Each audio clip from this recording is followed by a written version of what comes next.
kugira ngo igihugu cyitwe ko gikomeye bisaba ibintu byinshi cyane cyane mu bijyanye n'umutekano. Ariko none yavuze umutekano w'igihugu ngo urakomeye, igihugu gifite umutekano hamye kandi udakorwaho cyangwa se utahungabanywa. Ibi ngibi rero bivuze ko igihugu gifite igisirikare cyiza cyubakitse neza, gifite imyitozo ihambaye, ibikoresho, buri kimwe cyose mu gisirikare gihari. Ariko nyamara hari kiza mbere ya byose gituma igisirikare ubwacyo gikora neza kandi gikora gifite amakuru. Ubutasi ni ikintu cy'ingenzi mu gihugu, ku buryo usanga ibihugu bidafite ubutasi bukomeye bugorwa cyane n'umutekano w'icyo gihugu. Ariko rero uyu munsi nagutegura ibihugu 10 bya Afurika bifite ubutasi buhambaye kurusha ibindi byose muri Afurika, ubutasi buza imbere y'ibindi. Nabwira ko u Rwanda ari umwanya wa mbere, byantungwe cyane nkibona, ariko nawe uraza gutungurwa kubera ko u Rwanda barushyize ku mwanya w'imbere. Gusa umugani wa Afurika ufata umwaro umugabane usa nkaho uciritse muri byose, yaba mu kubungabunga umutekano w'ibihugu byabo, ukongeraho ubukungu, buri kimwe cyose umugani wa Afurika ushyirwa inyuma. Ariko iyo bigeze mu gisirikare byo biba kandi karusho. Bavuga ko bafite igisirikare bitari by'umwuga, bafite buri kimwe cyose giciriritse. Ariko wayibaza abayogina group cyangwa se abacancuro baba Georgia bari muri Congo, ibiri kubabaho wamenya ko abanyafurika batazi kurwana. Reka twinjire ndetse kandi tangiye dusesengura tusasanure byinshi kujyanye n'ibihugu 10 bya Afurika bifite ubutasi buhambaye kurusha ibindi byose.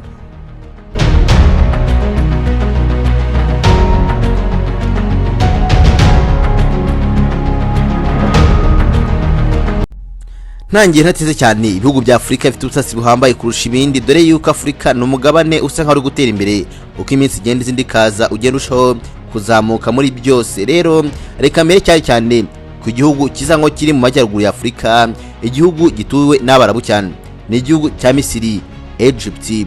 Gifite rero ubutasi nabwo buhambaye bw'iperereza bukomeye cyane, ariko the National Security Agency nirwo rwego kandi rw'iperereza ruza umwanya wa mbere muri Afurika, ruzwi kandi nka Homeland Security.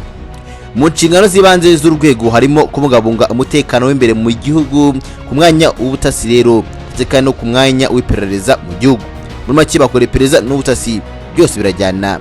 Ariko nanone abangaba rero barwanya ubutasi buva hanze igihugu n'iterabwoba, kurinda imipaka y'igihugu cyabo no kugenzura imipaka. Homeland Security rero ni urwego ruhora rukanuye cyane, dore ko muri iki gihugu kubera kwikanga ibikorwa by'igihugu gituranye cya Israel, bivugwaho kandi rufite abakozi barenga 100,000 bose, ndetse kandi n'abandi baruha amakuru menshi cyane. Ni urwego kandi rwanzwe cyane muri Misiri, ndetse buri wese yirinda kuba yagira ahurira narwo kandi kubera ko ibyo bikorwa rukora uwo baketseho kuba yaba umwanzi w'ubutegetsi. Urwo rwego rw'ubutasi rwa Misiri ruri mu zambere zikomeye hano muri Afurika, byo rumukorera biratangaje cyane, dore ko benshi barutinya kandi gituma rukomera no kubera ko imyitozo bahabwa n'ibikoresho bigezweho, kandi bakaba bakora amahugurwa adasanzwe yo kwitoza bihambaye. Ibi bishyira urwego rw'ubutasi rwa Misiri ku mwanya wa mbere muri Afurika, ku buryo usanga benshi bikanga urwego cyane cyane Israel. Umwanya wa kabiri nabwira yuko n'ubundi igihugu kiri mu majyaruguru ya Afurika mu Barabu n'ubundi, dore ko Abarabu badusize mu iterambere cyane, dore ko ico nyinshi banavuga ko atari abanyafurika, usanga bo bivangura. Ni igihugu cya Maroc, n'ubwami bwa Maroc, ni igihugu giherereye mu majyaruguru ya Afurika y'Iburengerazuba bwa Afurika, gifite ubutasi bukomeye cyane, ndetse kandi n'igisirikare cyabo kiri ku rundi rwego, kirakomeye rwose nta kabuza, kuko ugiye kureba neza usanga mu bukungu bari imbere, ndetse kandi muri byose usanga ari igihugu gitera imbere. Urwego kandi rw'ubutasi n'iperereza mu nshingano z'ibanze bafite n'akazi kabo, nuko buri munsi iya mbere ni ukugenzura umutekano w'ubwami ukaba umeze neza, ndetse kandi n'abandi bo mu muryango w'umwami n'umwami bwe, ariko ugasanga ko ubwami bwabo burinzwe kurusha bundi. N'urwego kandi rwashinzwe mu mwaka wa 2005 hagamijwe gukomeza umutekano w'imbere mu gihugu. Ni urwego kandi ruvugwaho gukubita, kubabaza no kwica urubozo abo ruba rero rwataye muri yombi, rukababika mu magereza y'ibanga yarwo, hari n'ayubatswe byihariye hakoreshejwe amadolari menshi cyane abarirwa muri za miliyoni na za miliyari, hejuru ya miliyoni 20 z'amadolari y'Amerika, kubera ko bakeneye ngo bazahane uzibeshya hirahira gushaka gunganya umutekano w'iki gihugu ndetse n'ubwami bwabo, umwami abo muryango w'umwami royal family. Ibi ngibi byari ikibazo gikomeye. Baza ku mwanya wa kabiri mu afite ubutasi buhambaye. ikindi gihugu rero gifite ubutasi buhambaye kiza ku mwanya wa gatatu nabwira ko kiri mu majyepfo ya Afurika. Ni igihugu nacyo bavuga yuko cyakize mbere kubera ko abakoloni bakigezemo mbere y'imyaka 300 yuko bagera muri Afurika yose bo babanje kugira kubera ko kiri hafi y'inyanja. Ni igihugu cya South Africa gifite ubutasi buhambaye bwitwa The National Intelligence Agency NIA. Ni rwo rwego rutinyitse cyane muri iki gihugu mu guhiga amakuru no gucakira abanyabyaha babangamiye ituze rya South Africa. Urwego kandi rufite umwihariko wo gukumira ibyaha bitaraba kubera gukoresha ikoranabuhanga cyane hifashishijwe ibyuma bigezweho, dore yuko abangaba ari nabo bari mu mafasha abacunga umutekano wa perezida w'iki gihugu kugira ngo abashe kurindwa bihambaye kandi biragezweho mu mutekano uhambaye aze mu bayobozi barinzwe. Dore ko igihugu cya South Africa nubwo kiri gukubitwa inshuro muri Republika ya Congo muri SADC, ariko nyamara gifite intwaro zihambaye n'ibikoresho, ariko mu minsi ishize bavuze ko kigenda gisura inyuma gakeya, ariko ko kiri ku nyanja gifatwa n'abanyamerika. Abanyaburayi usanga n'undi gihora imbere y'ibihugu bya Afurika kandi kiza no mu bikize muri Afurika bifite ubukungu butajegajega. Ariko mu minsi rero ibyo bari gukorerwa na M23 n'akasamutwe ni gukubitwa nk'abadahari. Ikinyamakuru rero nakuye hino nkuru The Independent cyavuze byinshi bitangaje, ariko benshi baratunguye cyane iyo babona umwanya wa 4 washyizwe iki gihugu, dore yuko nanjye byantunguye nkibibona. Ariko nibyo koko ugiye no kugenzura neza usanga ari byo byanyabyo kubera ko ibikorwa birivugira. Ku mwanya wa 4 haza igihugu cy'u Rwanda n'ubutasi bwabo NIS, The National Intelligence Security Service. NIS rero n'urwego rushinzwe ubutasi n'iperereza imbere mu gihugu cy'u Rwanda, narwo rero ruza ku mwanya w'imbere mu bihugu bya Afurika bifite ubutasi buhambaye, umwanya wa 4 rwose. Dore kandi muri Afurika igihugu cy'u Rwanda kiri mu iterambere rikomeye, kizamuka mu bukungu, mu gisirikare hose nakubwira, dore ko rwagezeho rugira umutekano uhambaye rugasagura n'ibindi bihugu bya Afurika. Dore kandi n'urwego rufite ubushobozi bwo gukumira ibyaha imbere mu gihugu no hanze yacyo bitaraba. Ibi rero bikaba rero buhangange kuri urwego. Wayibaza Rusesabagina wageze Kigali mu buryo butazwi, ukamubaza uko byamugendekeye, cyangwa ukorobaza bamwe na bamwe basankara bashaka kunganya umutekano w'igihugu uko byagenze, ukabaza abanzi b'u Rwanda. Urwego rero barushye kuri uwo mwanya wa 4 kubera byinshi byakozwe, dore yuko igisigaye cy'u Rwanda cyagezaho kigira umutekano uhambaye, kikaza mu bihugu bitekanye muri Afurika, yewe kigezaho ku mwanya wa mbere. Ugasanga muri byose rero nta kuntu waba igihugu gitekanye nyamara udafite ubutasi buhambaye. Aho kigiye rero gideployinze ingabo zabo usanga bari mu ba mbere bazanye umutekano muri icyo gihugu. Urwego kandi rukorana n'izindi nzego zirimo n'izikora ubutasi hanze y'u Rwanda, nazo leta y'u Rwanda barakorana aho rwo hejuru. Rero ubutasi bw'u Rwanda umwanya wa 4 muri Afurika. Reka ninjire nkomeze nkubwire ngo bye umwanya wa 5 aho noneho nabura ko nibihugu bidasiganwa igihugu cya Uganda n'igihugu cy'u Rwanda usanga ameze nk'abavandimwe. Urubuga rero The Independent rwashyize igihugu cya Uganda ku mwanya wa 5, Uganda International Security Organization. Izo mwanya wa 5 rero izo mwanya wa 5 kubera ko muri Afurika ubutasi bwa Uganda n'ubwa kera rwose bwa Museveni NRA ifata igihugu cya Uganda, n'urugo kandi leta ya Uganda rushinzwe cyane kugenzura no kugenza ibyaha yaba hanze no mu gihugu imbere. Ariko noneho rero urwego rwashinzwe mu mwaka w'1986 kuko nabikubwiye, arwo rwitwaga ISO, nicyo rero ushinzwe gukusanya amakuru yose y'imbere mu gihugu ndetse kandi no hanze yacyo. Nabyo ko urwego rwa Uganda rwashinzwe kera buza mwanya wa 5. Mwanya wa 6 rero twasanga kiri igihugu gikomeye muri Afurika, yaba bavuga ko gikomeye mu bukungu, ariko nubwo usanga uno munsi rwose perezida wabatorohewe habe na gatoya.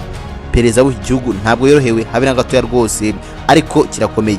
Niyo cyo muri Afurika iburasirazuba igihugu cya Kenya kiza mwanya wa 6. N'igihugu bavuga ko gifite igisigare gikomeye, ariko rwose uno munsi no muri no minsi ntabwo cyorohewe. Wayibaza Ruto uburyamerewe n'abagenzi bashaka bava ku butegetsi. Igihugu cya Kenya rero kiza mwanya wa 6 muri Afurika kugira ubutasi bukomeye, cyane Kenya ikaba ibarizwa mu karere k'ibiyaga bigari. The National Intelligence Service NIS nicyo gihugu gifite ubutasi muri Afurika ku mwanya wa 6. Noneho ku mwanya wa 7 none twasanga ikindi gihugu kitorohewe habe na gatoya, nacyo kimerewe nabi muno minsi. Nubwo igihugu kitamerewe neza, cyane perezida wabo niwe wayibaza kubera ko uburyo nawe Jennies bamumere nabi. Kwire buri gihugu ubuzima bwaho bugoye, ubukene kandi ari igihugu gifite munsi y'ubutaka ameze neza. igihugu cya Nigeria ko igihugu ntago kimerewe neza n'abagenzi kubera ko Tinubu rwose kugeza uyu munsi ushaka kuzarangira bamuvanye ku butegetsi kubera ko nawe bisa nka igihugu cye ngo imibereho yazamutse cyane bigoye urubyiruko. Kandi bafite urwego rwitwa The State Security Service, ni urwego rushinzwe ubutasi muri igihugu cya Nigeria, ni urwego rutanga raporo muri perezidansi ya Nigeria, rukaba kandi rumwe mu nzego 3 z'ubutasi zikorera muri igihugu. Rushinzwe ubutasi bw'imbere mu gihugu, kurwanya iterabwoba no kugenzura ibindi byaha byose bibera ku butaka bwa Nigeria. Uru rwego kandi rukora iperereza ku byaha bikomeye bikorerwa muri igihugu, dore ko gifite iterabwoba rikomeye. Al-Qaeda, Al-Shabaab bose bibera muri igihugu, rero batagize ubutasi bukomeye byaba ari ikibazo gikomeye cyane. Bafashe rero kuba barwanya iterabwoba ryose kubera yuko bigoranye. Ku mwanya wa 8 turasanga igihugu cya Ghana, gifite ubutasi bwitwa The Bureau of National Investigation, ni urwo rwego rushinzwe ubutasi bw'imbere mu gihugu cya Ghana ndetse no hanze yacyo. Urwego kandi rushinzwe kugenza ibyaha, guta muri yombi no kubabaza abakekwaho ibyaha muri Ghana. BNI ishinzwe gukurikira ndetse kandi no gukumira abatasi bajya gutata muri iki gihugu, kurwanya iterabwoba, kurwanya ibiyobyabwenge, kurwanya ishimuta ry'abantu, kurwanya icuruzwa ry'abantu. BNI kandi ishinzwe guha amakuru izindi nzego z'umutekano zo muri gihugu. Aba rero bashinzwe no kugenzura imipaka y'igihugu no kumenya uko ubuzima bw'igihugu bumeze.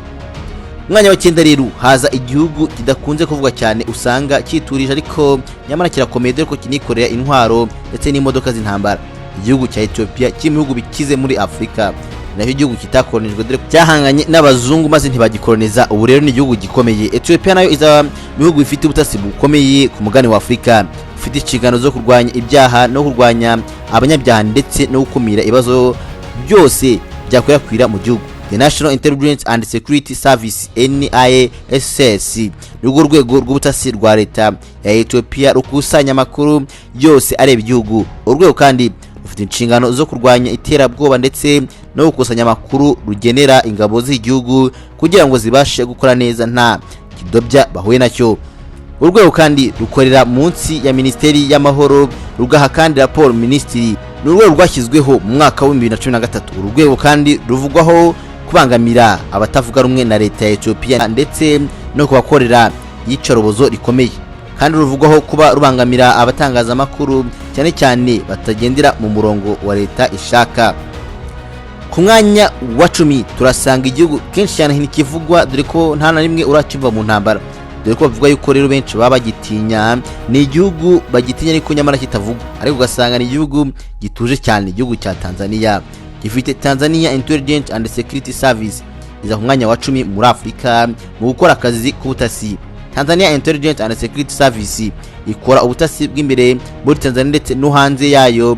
Uyu mutwe kandi ubutasi ufite inshingano zo kubungabunga umutekano, amahoro, ituze no gukumira ibyago muri Tanzania. TISS ifite inshingano kandi zo kurinda ubutegetsi ku buryo nta cyabuhungabanya muri iki gihugu. Tanzania kandi kimwe mu bihugu bya Afrika birambanye amahoro, bikesha urwego rw'ubutasi rwayo ruza ku mwanya wa 10. Ariko benshi ntago igihugu uracyumva mu bihugu byateje intambara cyangwa umutekano muke, nta nubwo urabyumva bibaho. Rero ni mpamvu avuga ko kirambanye amahoro n'ituze.